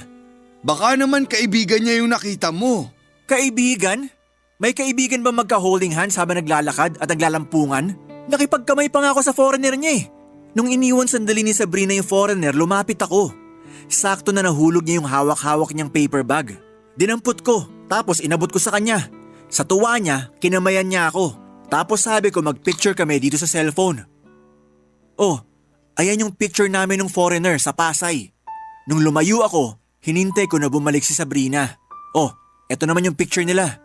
Sige nga pa, sabihin mo nga sa akin kung magkaibigan lang sila. Tama na yan pa. Huwag niyo nang iyakan yung babaeng kagaya niya. Hayop siya! Malilintikan siya sa akin! Napakawalang hiya niya! Halos kalimutan ko kayo ng mga anak ko para lang sa kanya tapos lulukohin niya lang ako ng ganito. Makikita niya talaga! Kaya wala talaga akong tiwala sa babaeng yun nung una pa lang. Ramdam ko na lulukohin ka lang niya. Umamin nga kayo sa akin pa. Sinusuportahan mo yung babaeng yun no? Akala nyo hindi nakakarating sa akin ang balita? Pati barkada niya dinadala niya lahat dito sa bahay. Tapos kayo nagpapainom. Pa naman, di ka ba nakahalata? Dito sila lagi umiinom tapos ikaw lahat ang taya? Ang utu-utu nyo pa. Daig nyo pang nagbibinata. Hindi ko naman alam na ganun pala siyang klase ng tao. Mabait siya sa akin eh. Sabi niya mahal niya ako. Hayop siya. Manluloko. Makikita niya mamaya pagpunta niya dito. Anak, wag mo munang ipagsasabi ang tungkol sa nakita mo ha. Gusto ko siyang turuan ng leksyon. Sabi niya sa akin, siya ang bahala sa akin kapag wala na akong pera. Ako ang nagpapakain sa kanya at sa pamilya niya. Tapos ito pa ang igaganti niya sa akin? Huwag kayong mag-alala pa. Kahit masama ang loob ko sa ginawa nyo, gusto ko rin na makaganti ka sa babaeng yun. Salamat anak. Sige na, mauna ka na at mamaya lang ng konti ay parating na ang makating babae na yon. Sa kabila ka na lang dumaan palabas dito sa barangay para di kayo magkasalubong kung sakali. Ayoko na maghinala siya. Sige pa, pero ingat kayo ah. Basta kung may kailangan kayo, tawagan nyo lang ako. Salamat anak. Uwi na ako pa. Tawag ka na lang. Sige. Ang kapal ng mukha mo, Sabrina. Ginawa mo akong palabigasan. Matapos lahat ng mga ginawa ko para sa'yo. Nanginginig ang laman ko sa galit sa iyong babae ka. Hi, mahal! Nandito na ako. Oh, kumusta lakad mo? Okay naman, mahal ko. Kumusta yung manager mo?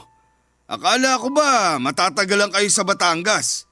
Hindi kami natuloy, mahal. Sa 1 linggo na lang daw. Ah, ganun ba? Mahal, anong niluto mo? Para sa akin lang ang niluto ko. Ha? Bakit hindi mo ko pinagluto ng pagkain?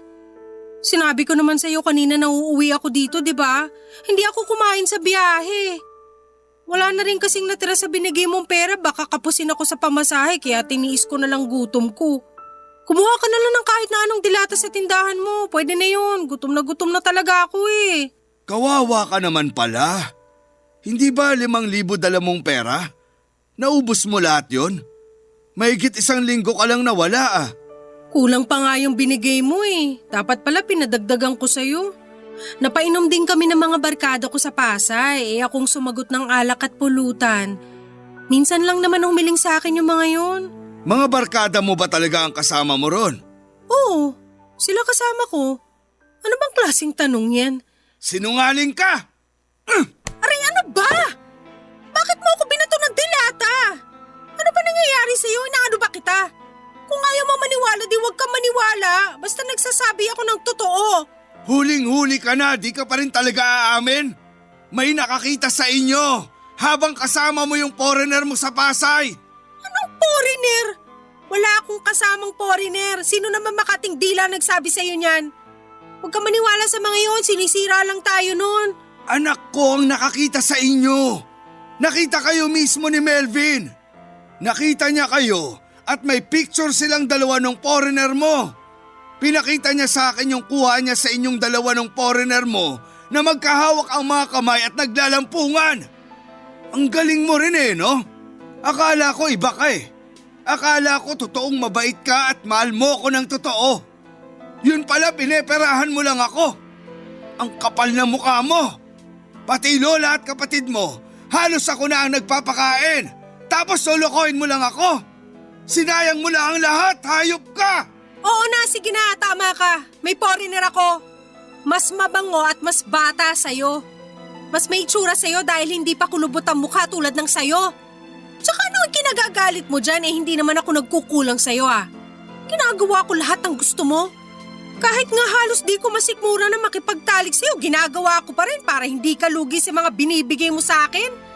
Binabayaran ko lahat ng binibigay mo sa akin. Kahit nakakasuka na makita yung hubad mong katawan, ginagawa ko pa rin ang obligasyon ko sa'yo sa kama. Dahil alam ko naman na yun ang gusto mo eh. Tsaka ang dami mong sinasabi dyan na nag-e-enjoy ka naman, di ba? Walang hiya ka. Minahal kita ng totoo. Hindi lang init ng katawan ang ipinaramdam ko sa'yo. Totoo ang pagmamahal na inalay ko. Demonyo kang babae ka! Demonyo na akong demonyo. Napakinabangan mo naman ako. Kung ayaw mo na sa akin, edi wag. Wala ka na din namang pera kaya wala ka na rin namang pakinabang. Ang kapal ng mukha mo! Ay di makapal. Alis na ako. Akin na lang tong delata na binato mo ha. Nagugutom na talaga ako eh. Sige, mauna na ako sa'yo. Tama na yung pagsisintimyento mo. Matanda ka na. Baka mamaya bigla ka pang atakihin sa puso dyan. Hayop! Karmahin ka sana! Tanda mo na, naniniwala ka pa sa karma. Tanga, takot sa akin ang karma.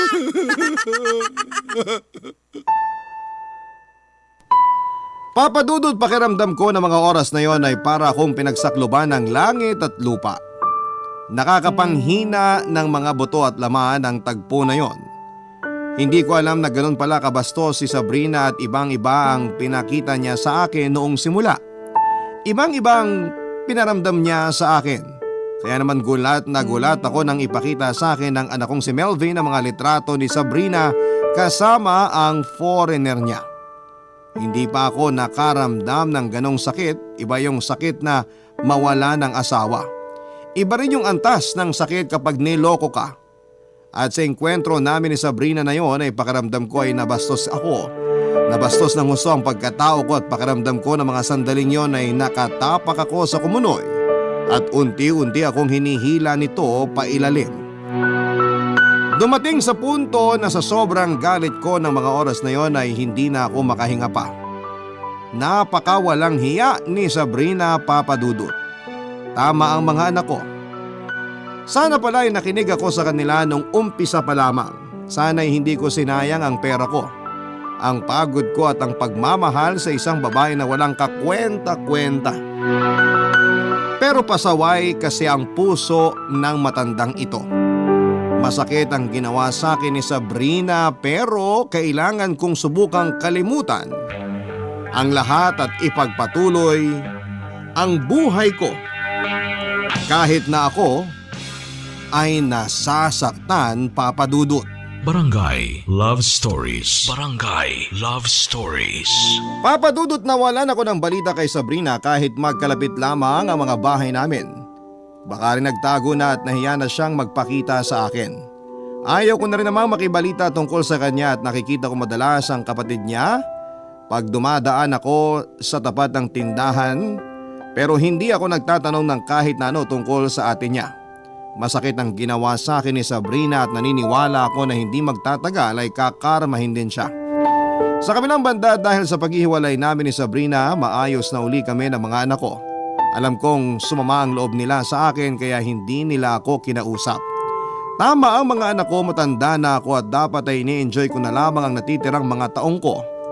Nakatatlong beses na rin naman akong nag-asawa at nabiyudo. Malaki ang binago ni Sabrina sa buhay ko, Papadudut. Natuto akong uminom at nakipagbarkada ako pero hindi na sa mga sobrang bata. Ang dating mga lasenggong kapitbahay ko na noon ay parang inis na inis sa akin ay naging mga kumpare ko na. Sila mga nakakasama ko na umiinom sa bahay. Ewan ko, Papadudut. Hinanap na ng katawan ko ang kasiyahan ng pag-inom ng alak. Siguro dahil hindi ko naranasan ang ganong saya noong kabataan ko at lalo na noong nagkaasawa ko. Madalas kaming lumalabas ng mga bago kong kaibigan, kung saan-saan kami umiinom at panay ang pasyal namin sa mga patay-sinding lugar. Maaga pa lamang ay wala na ako sa bahay, ang pamangking ko na lamang ang nagbabantay sa tindahan.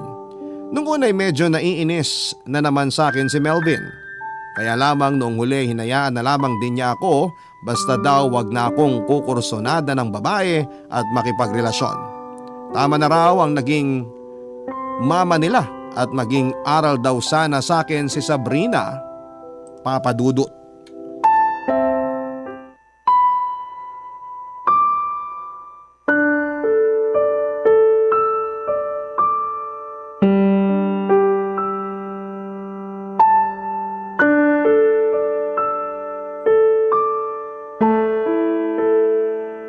Pa? Pa! Bakit di sumasagot si Papa? Sarado rin yung tindahan niya. Oh, di pala nakalak tong pinto. Ay, lasing na naman siguro si Papa. Oh, anong ginagawa mo dyan? Bakit diyan ka sa sofa natutulog? Nak, ikaw pala. Tumawag sa akin si kuya, pinapagalitan ako. Ano na naman bang hinihingi mo kay kuya? Kakapadala lang nila sa'yo nung 1 linggo ah. Tsaka bakit ang baho dito sa bahay pa? Nagkalat pa mga bote ng alak. Huwag mo nang intindihin yan. Lilinisin ko lahat yan mamaya. Masakit pa kasi ang ulo ko eh. Nagkatuwaan kami ng mga kaibigan ko kagabi. Kaya pala wala na naman kayong pera. At yung tindahan nyo kakapadala lang ni kuya, bakit sarado na naman? Wala na namang laman tindahan nyo no? Pa, ano bang nangyayari sa inyo? Pwede ba? Masakit pa ang ulo ko. Mamaya ka na mag-sermon. Sasabihin ko kay kuya na huwag kayong padalhan ng pera. Inuubos nyo lang sa alak at sa walang kakwenta-kwentang mga bagay eh. Itong bahay napapabayaan nyo na. Si ate nagrereklamo na rin. Pinapatanong niya sa akin kung naipagawa nyo na raw yung bubong kasi sabi nyo tumutulo kapag umuulan. Kumusta yon? Napaayos nyo na ba? Wala akong makuwang karpintero. Hayaan mo na lang din yun. Ako na lang ang bahala. Kayong bahala tapos sina ate at kuya naman ang kinukulit nyo. Pati ako napapagalitan kasi hindi daw kita nababantayan.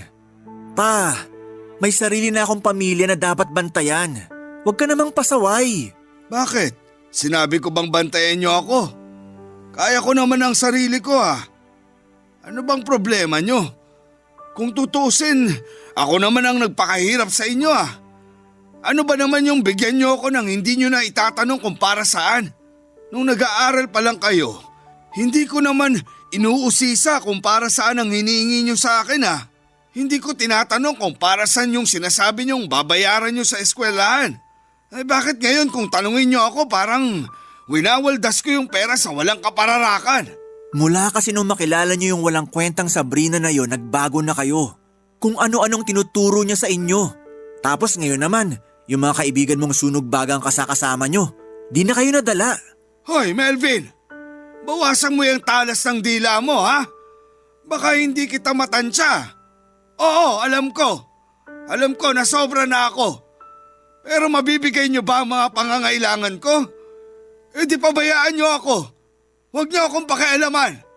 Ang aga-aga binibwisit mo ako. Kung paparito ka lang para bungangaan ako, pwede ba umalis ka na lang? Nag-aalala lang naman kami sa inyo kaya kami ganito. Hindi ba pwedeng sa aming magkakapatid at sa mga apo nyo na lang ubusin ang oras nyo?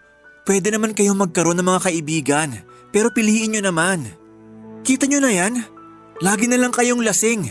Ang tandaan nyo na. Di ba kayo naaawa sa sarili nyo? Umalis ka na. Ganitong masakit ang ulo ko baka kung ano pang masabi ko sa'yo na di mo magustuhan. Ewan ko sa'yo pa. Basta, makakarating sa mga kapatid ko lahat ng pinaggagawa nyo para hindi ka na nila padalhan ng pera. Hindi na kayo naawa sa mga anak nyo? Hindi porke nasa ibang bansa sila, aabusuhin nyo na. Kung ayaw nyong makinig sa akin, bahala kayo. Bahala talaga ako. Sanay na din naman akong binabaliwala nyo. Binabaliwala? Kailan namin kayo binaliwala? Binabaliwala pa namin kayo ng lagay na yan ha? Binibigay ng mga kapatid ko mga bagay na makapagpapasaya sa inyo. Kinukuha ka na nila sa Amerika pero ayaw mo. Tapos sasabihin mo na binabaliwala ka pa namin? Sana maisip nyo yung mga nagagawa nila para sa inyo. Pero ang alam ko, hindi kami nagkulang sa inyo. Hindi kami nagpabaya. Grabe pa, nakakasama kayo ng loob. Pero bahala kayo kung ayaw nyo tong klase ng pagmamalasakit namin sa inyo. Matanda na kayo pa. Baka ngayon sundin na namin kayo at pabayaan na nga namin kayo ng tuluyan. Hindi kami nagkulang sa iyo pa. Alam nyo sa sarili nyo yan. Kayo lang talagang sumobra. Papa Dudut, alam ko naman na hindi nagkulang ang mga anak ko sa akin. Alam ko na sobra-sobra pa nga ang hinihingi ko ang ibinibigay nila. Ako lang talaga ang pasaway at may pagkukulang kung minsan. Ayoko man sisihin na lang lagi ang naging hiwalayan namin ni Sabrina pero yun ang naging tunay na ugat kung bakit ako nagkaganon. Napakalaki ng naging impluwensya ng babaeng yon sa akin at nahirapan ang katawan ko at isipan ko na makarecover, Papa Dudut. Mahal ko ang mga anak ko pero mas masaya ako kasama ang barkada ko kahit na alam ko na hindi tama ang mga pinaggagawa ko. Ipinagpatuloy ko ang pagsama sa mga lasenggo kong barkada hanggang sa nalulung ako ng husto. Alak, mga babae sa kabaret at kalaunan ay natutunan ko na ring magsugal. Halos may ibenta ko na ang bahay at lupa ko sa pagkalulong sa barkada at sa bisyo. Hindi ko na malaya na lumubog na ako. Hindi ko na malaya na hinahanap ko na at mas pinapahalagahan ang bisyo at barkada kesa sa sarili kong pamilya.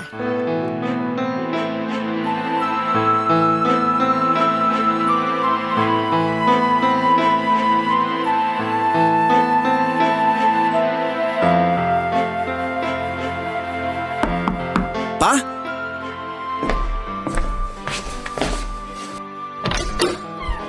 Oh, anak, ikaw pala.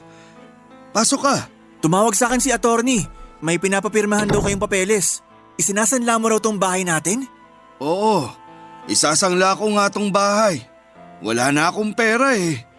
Hindi ako pinapadala ng mga kapatid mo dahil sa sinabi mo sa kanila. O ano, masaya ka na? Ako pang sinisisi nyo sa nangyayari? Ako ang sinisisi nyo kung bakit nyo isasangla tong bahay natin? Wala na akong choice. Wala akong panggastos eh. Kung ano-ano kasing mga sinabi mo sa kapatid mo. Ayan tuloy, nawalan ako ng pera. Wala akong sinabi sa kanila na hindi totoo. Yun na nga eh. Sinabi mo lahat. Hindi mo man lang ako pinagtakpan. Kaya ayun, nawala lahat sa akin. Yung pensyon ng mama mo kulang na kulang sa akin yun. Ubus na rin ang mga naipon ko. Kasalanan mo lahat to. Kasalanan nyo pa. Kung hindi kayo nagpakalulong sa barkada at bisyo nyo, hindi magkakaganyan ang buhay nyo. Kayo ang pumili niyan. Madaming pangarap mga kapatid ko para sa inyo. Mahal ka namin pa, alam nyo yan. Mahal nyo ako? Ang sabihin nyo, wala kayong pakialam sa akin. Matanda na ako. Ang gusto ko lang naman libangin ang sarili ko. Pero ikaw, palibasa sumisip-sip ka sa mga kapatid mo. Ayun, kung ano-anong sinabi mong intrimitido ka. Libangin ang sarili? Saan? Sa mga babaeng bayaran? Sa sugal? Sa alak? Ganun ba maglibang? Ang galing naman ng libangan nyo. Pangmayaman. Baka kahit magkanda kuba ang mga kapatid ko sa ibang bansa, hindi sasapat sustentuhan ang luho nyo. Hindi ba kayo naaawa sa kanila? May kanya-kanya rin silang problema. Dapat nga kayo na tatay namin ang nag-aasikaso at umuunawa sa amin. Pero baliktad eh. Ikaw pa yung parang anak. Hindi ko kailangan ng pangunawa nyo. Kung isusumbat mo lang sa akin, ang bawat sentimong ibinibigay nyo. Hindi namin kayo sinusumbatan. Pinapaalalahanan ka lang namin. Mas pinapakinggan mo kasi yung barkada mong walang iniisip sa buhay kundi ang lustayin ng pera na hindi rin nila pinaghirapan. Hindi ba kami mahalaga sa'yo, pa? Mas mahalaga ba talaga sa'yo ang barkada at ang bisyo mo?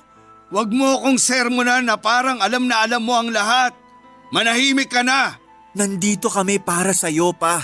Hindi ka naman namin pababayaan.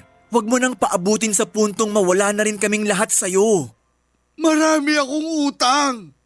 At kung di ko isasangla tong bahay natin, wala akong ipambabayad sa mga kinauutangan ko. Ipakukulong nila ako. Ayokong makulong. Kaya mas pipili ko na lang tumira sa kalsada kaysa makulong ako. Ha? Anong utang yan? Bakit hindi mo sinasabi sa amin? Natatakot akong sabihin sa inyo kasi alam kong hindi nyo naman ako mauunawaan. Alam kong magagalit kayo sa akin. Puro kahihiyan na lang ang dinala ko sa inyo. Pamilya mo kami. Kung may uunawa at tutulong sa inyo, kami yun. Sana kahit alam nyong magagalit kami, nagsabi kayo agad. Hindi sana kayo aabot sa punto na isasangla nyo tong bahay. Dito kami lumaki tapos mawawala lang to ng ganon-ganon lang. Ewan ko. Desperado na ako. Wala na akong maisip na ibang paraan. Lubog na ako. Hindi ko na alam kung paano aahon. Ang bahay na to na lang ang alam ko na makakapagligtas sa akin. Maayos pa natin to. Pero dapat makipagtulungan din kayo sa amin. Hindi ko na alam kung maayos ko pa tong gusot na napasok ko eh. Nandito kami. Tutulungan namin kayo. Pero tulungan nyo rin ang sarili nyo. Sumunod ka na lang kina kuya sa Amerika. Doon malilibang ka kasama ng mga apo mo. Makipagtulungan ka sa amin pa. Pinapangako namin sa'yo na maiiwasan mo yung mga bagay na dapat mong iwasan. May tatama ko pa ba to, nak? Malaki ang utang ko eh. Hindi ko alam kung paano ko sila babayaran. Kaya kinakabahan talaga ako.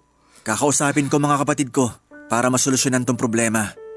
Pero ipangako mo sa amin na hindi ka na uulit. Ipangako mo, iiwasan mo na mga barkada mo. Hindi ko ipapangako na magagawa ko agad. Pero kapag nalusutan ko lang itong mga utang ko, pipilitin ko na talagang magbago. Papadudot na isalba ko ang bahay at lupa namin. Binayaran ng mga anak ko ang utang ko sa mga taong pinagkakautangan ko. Pinilit ko na ring iwasan ang mga barkada ko sa kahilingan na rin ng mga anak ko. Madalas akong sinusundo ni Melvin at sa bahay nila ako nagpapalipas ng oras. Noong ko lang napagtanto na napakaswerte ko pala dahil mahal na mahal ako ng mga anak ko. Hindi nila ako hinayaang malubog sa kahihiyan at tumira sa lansangan. Inayos ko ang mga papeles ko at nagpasya akong pumunta na lamang sa Amerika kasama ng anak ko. Nandito na ako ngayon sa California at dito ko na naisipang mag-email sa inyong programa. Masaya akong namumuhay kasama ang mga apo ko at marami namang pwedeng mapaglibangan dito. Kinalimutan ko na ang mga pangit na nangyari sa akin sa Pilipinas at nagpasya akong magbagong buhay dito sa abroad. May mga nagkakagusto sa akin ditong mga foreigner na kaidarang ko. Mga byuda at mga matagal nang hiwalay sa mga mister nila. Pero hindi ko pinapansin dahil ayoko ng panibagong love life. Nagsawa na rin siguro ako sa mga karanasan ko sa Pilipinas at sapat na ang mga yon para hindi ko na gustuhing mag-asawa pang muli. Magfo-focus na lamang ako sa pag-aalaga sa mga apo ko at sa pakikinig sa Barangay Love Stories Online. Dito ko na po tinatapos ang parte ng buhay ko na ibinahagi ko sa inyo. Naway dagsain pa ang email address ninyo ng mga kwento ng mga kabarangay na nagtitiwala sa inyong himpilan. Pagpalain pa ng husto ang Barangay LS 97.1 at ang programang Barangay Love Stories. Ang inyong forever kapuso at kabarangay, Doming. Nagustuhan ng iyong napakinggan? Ituloy yan via live stream sa www.gmanetwork.com/radio. Barangay LS 97.1